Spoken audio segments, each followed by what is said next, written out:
So మనము చేయబడక ముందుకు will meditate on the council గురించి మనం ధ్యానం చేసుకొని మనం ఎవరి కౌన్సిల్ మనం తీసుకుంటున్నాము, ఎలాంటి కౌన్సిల్ మనం తీసుకుంటాము మన జీవితంలో. We need in our life, every person need a council in every stage. ప్రతి ఒక్క స్థాయిలో మనందరికీ కౌన్సిల్ అవసరం. ఈ లోకంలో 2 రకాల కౌన్సిల్స్ ఉంటాయి. Okay, one is godly council and another is wicked council.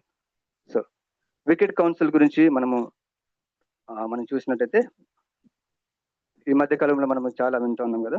ఈ మధ్యనే ఒక 11 యవనస్తులు కాకినాడ గ్రామంలో వాళ్ళు ఫంక్షన్ కన్నా ఇంటి నుంచి బయలుదేరి ఆ ఫంక్షన్ ముగించుకొని అక్కడి నుంచి వెళ్ళి గోదావరి నది ఒడ్డుకి వెళ్ళి వాళ్ళకు చాలా మందికి అందులో ఈత రాని వాళ్ళు నది ఒడ్డుకి వెళ్ళి వాళ్ళు అక్కడ ఈత కొడుతున్న సమయంలో ఒకరి తర్వాత ఒకరు అలా నదిలోకి వెళ్ళి 8 మెంబర్స్ 8 మంది పిల్లలు చనిపోయారు. 8 మంది యవ్వనస్తులు ఆ నదిలో పడి చనిపోయారు. సో ఏంటి అని నేను దీని గురించి ఆలోచన చేస్తున్నప్పుడు మనం ఎవరి కౌన్సిల్ వింటున్నామో, దుష్టు ఆలోచనలు ఎలా ఉంటవి అనే ఒక ఆలోచనలు ఎలా ఉంటాయి, వాడి నడిపింపు ఎలా ఉంటుంది అని ఆలోచన చేస్తున్నప్పుడు దేవుడు మాకు ఈ వాక్యం మాట జ్ఞాపకం చేసినాడు. ఏమని? దుష్టు ఆలోచనలు ఎల్లప్పుడు కూడా మనల్ని పాడు చేయాలనే ఉంటాయి కదా. దుష్టు ఆలోచనలు always Satan always attack. Who is the behind the wicked person?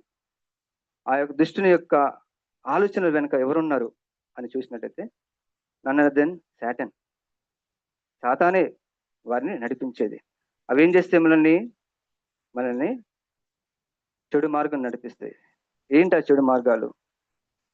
తల్లిదండ్రులు చెప్తారు, బాబు మేము బయటకు వెళ్తున్నాము, we're going out, please don't go out అని చెప్తే their friends will come and they'll say, a your parents are not there, మీ తల్లిదండ్రులు ఇప్పుడు లేరు కదా, విల్ గో అండ్ ప్లే అంటారు.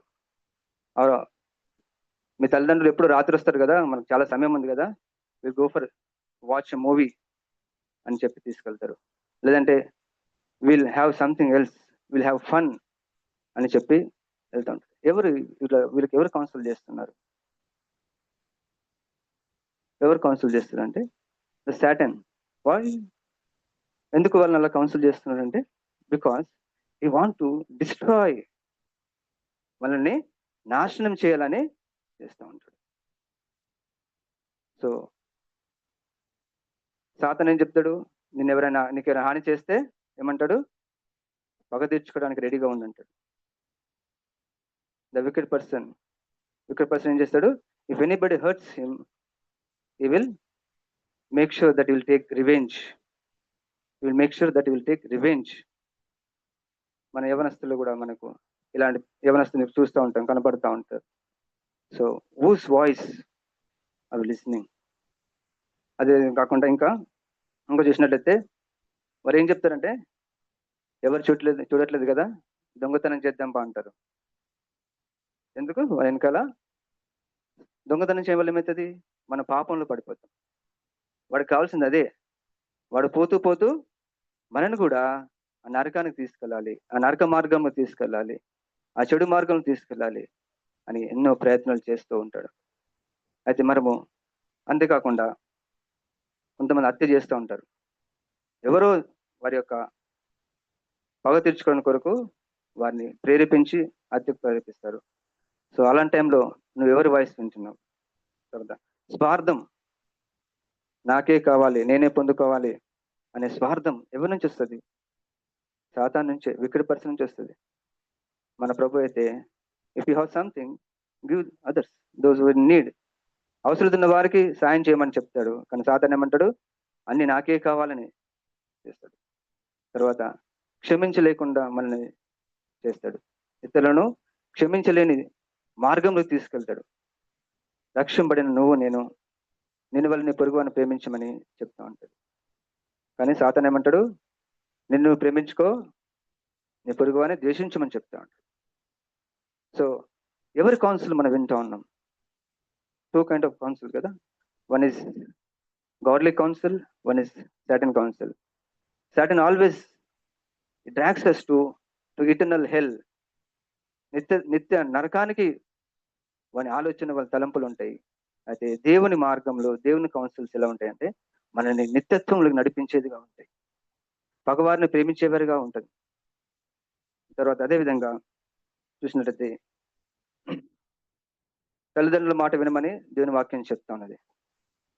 కానీ పిల్లలు ఏం చేస్తారు? తల్లిదండ్రుల మాట వినరు. Whose voice they're listening? Satan. మనం వింటున్నామా మన తల్లిదండ్రుల మాట? భార్యను ప్రేమించమని దేవుని వాక్యం సెలవిస్తుంది. సాతాన్ ఏమంటాడు? లోబరుచుకో అంటాడు. భర్తకు లోబడమని దేవుని వాక్యం సెలవిస్తూ ఉంది. భార్య ఏమంటది? I'm equal to you. I have studied, you studied, you are earning, I'm earning. So what is the difference? The word of God says, దేవుని వాక్యం చెప్తుంది నీ భర్తకు లోబడి ఉండమని చెప్తున్నాను. అవి మనము మన భర్తలకు లోబడుతున్నామా?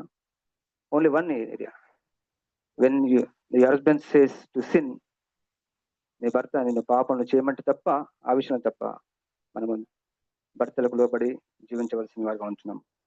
అంతేకాకుండా మనం ప్రయాణాలు చేస్తున్నప్పుడు గవర్నమెంట్ వారు హెల్మెట్ ధరించమని, బైక్ మీద వెళ్తున్నప్పుడు హెల్మెట్ ధరించమని చెప్తూ ఉంటారు. కాదు సాతాన్ ఏం ఏమంటదంటే ఇఫ్ యు పుట్ హెల్మెట్, నీ తల చెమట బట్టి ఎంటికలు పోతాయని చెప్తాను. ఒకవేళ యాక్సిడెంట్ అయ్యి ఆ తలకే దెబ్బ తగిలితే ఎంటికలు ఎక్కడ ఉంటాయి? ప్రయాణాలు చేస్తున్నప్పుడు, కారులో వెళ్తున్నప్పుడు సీట్ బెల్ట్ పెట్టుకోమని అంటారు. యాక్సిడెంట్ అయ్యి నువ్వు ఆ యాక్సిడెంట్లో సీట్ బెల్ట్ పెట్టుకోకపోవడం వల్ల నువ్వు ప్రమాదంలో చనిపోతే ఏం లాభం? అవి మనం ఎలా ఉంటున్నాం? నా స్నేహితుడు ఒక కుమారుడు మొన్నటి దినమున వాళ్ళ పేరెంట్స్ చెప్తా ఉంటారు అనమాట, బైక్ నడపొద్దు అని. రాత్రి 10:30 టైంలో బైక్ తీసుకొని బయటకు వెళ్ళాడు, యాక్సిడెంట్ అయింది, ఇప్పుడు కాన్షియస్ లేడు. ఎవరు కౌన్సిల్ వాళ్ళు వింటున్నారు? ఇక్కడ ఉన్న మనము నిజంగా ఎవరు కౌన్సిల్ వింటూ ఉన్నాం?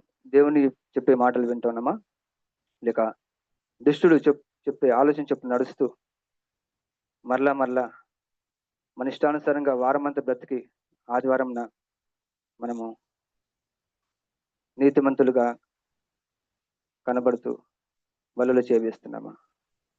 Who is leading? ఎవరు మీకు కౌన్సిల్ చేస్తున్నారు? Who is your counsellor? Is God or wicked? Wicked will always take you to the నాశనానికి తీసుకెళ్తాడు.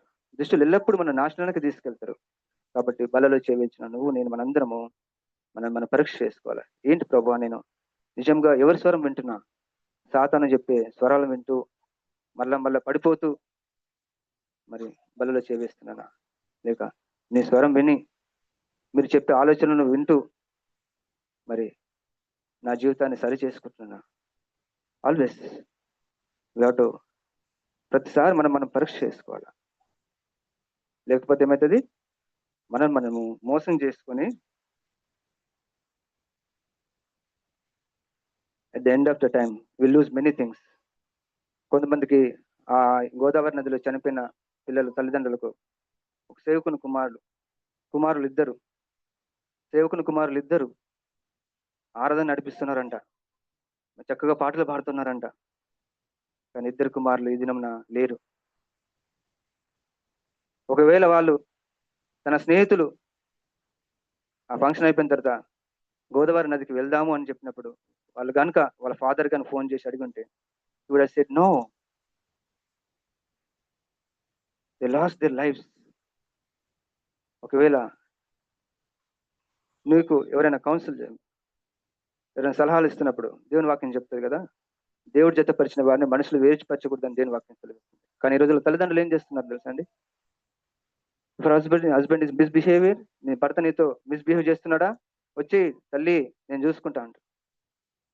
అది good council or bad council? The council from where? Is from God. The word of God says, దేవుని వాక్యం చెప్తుంది, దేవుడు జతపరిచిన వారిని మనుషులు వేరుపరచకూడదు అంటున్నారు. కానీ తల్లిదండ్రులు ఈ రోజులు ఏం చేస్తున్నారు? వారి బిడ్డలని దేవుని చిత్తానుసారంగా గైడ్ చేయాల్సిన, కౌన్సిల్ చేయాల్సిన వాళ్ళు వాళ్ళ యొక్క చిత్తానుసారంగా కౌన్సిల్ చేసి వారి బిడ్డల యొక్క జీవితాలను పాడు చేస్తూ ఉన్నారు. సో ఇఫ్ ఎనీబడి మిమ్మల్ని ఎవరైనా ఇలాంటి తప్పుడు సలహాలు ఇస్తే, నూతనంగా జతపరచబడిన వారు లేదంటే జతపరచబడి చాలా సంవత్సరాలైనా కూడా మిమ్మల్ని ఎవరైనా ఇలాంటి తప్పుడు సలహాలు ఇస్తే బి కేర్ఫుల్. ద వర్డ్, ఆ కౌన్సిల్ ఎక్కడి నుంచి వస్తుంది? దేవుని వాక్యం నుంచేనా వాళ్ళు ఇచ్చే కౌన్సిల్? మనం చాలా మంది కౌన్సిల్స్ ఇచ్చినప్పుడు ఎక్కడి నుంచి వస్తుంది పరీక్ష చేసుకోవాలి. మనం మెడికల్ షాప్కి వెళ్ళామనుకో, డాక్టర్ ప్రిస్క్రైబ్ చేసిన మెడికల్ తీసుకెళ్ళి మెడికల్ షాప్లో ఇస్తే ఆయన మెడిసిన్ ఇస్తాడు.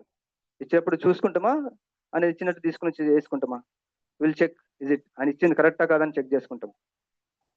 If anybody council you, is it from God or is it from Satan అని మనం పరీక్ష చేసుకోవాలి. పరీక్ష చేసుకోకపోతే అదేం చేస్తుంది? మనల్ని నాశనం చేస్తుంది, మనం నాశనం అయిపోతాం. కాబట్టి బలలో చేయవలసిన నువ్వు నేను is where I'm getting council, is from God or from Satan. Okay, let's read our premier దేవుని వాక్యం చూసుకుందాము. 1 Corinthians chapter 11 verse 23 onwards. Already in Telugu. నేను అప్పగించిన దానిని ప్రభు వలన పొందితిని. ప్రభు అయిన యేసు తన అప్పగింపబడిన రాత్రి ఒక రొట్టెను ఎత్తుకొని కృతజ్ఞతాస్తుతులు చెల్లించి దాన్ని విరిచి, ఇది మీ కొరకైన నా శరీరము, నన్ను జ్ఞాపకం చేసుకున్నట్టుగా దీన్ని చేయడని చెప్పాను. ఆ ప్రకారమే భోజనమైన పిమ్మట ఆయన పాత్రను ఎత్తుకొని, ఈ పాత్ర నా రక్తం వలన కొత్త నిబంధన, మీరు దీనిలోని తాగినప్పుడల్లా నన్ను జ్ఞాపకం చేసుకున్నట్టుగా దీన్ని చేయడని చెప్పాను. మీరు ఈ రొట్టెను తిని ఈ పాత్రను తాగినప్పుడల్లా ప్రభు వచ్చే వరకు ఆయన మరణమును ప్రచురించుదురు. కాబట్టి ఎవడు అయోగ్యంగా ప్రభు యొక్క రొట్టెను తిననో లేక ఆయన పాత్రలోని త్రాగునో వాడు ప్రభు యొక్క శరీరం గురించి రక్తం గురించి అపరాధగను. కాబట్టి ప్రతి మనుషుడు తను పరీక్షించుకోవాలను. అలాగే చేసి ఆ రొట్టెను తిని ఆ పాత్రలోని తాగవలను. Let us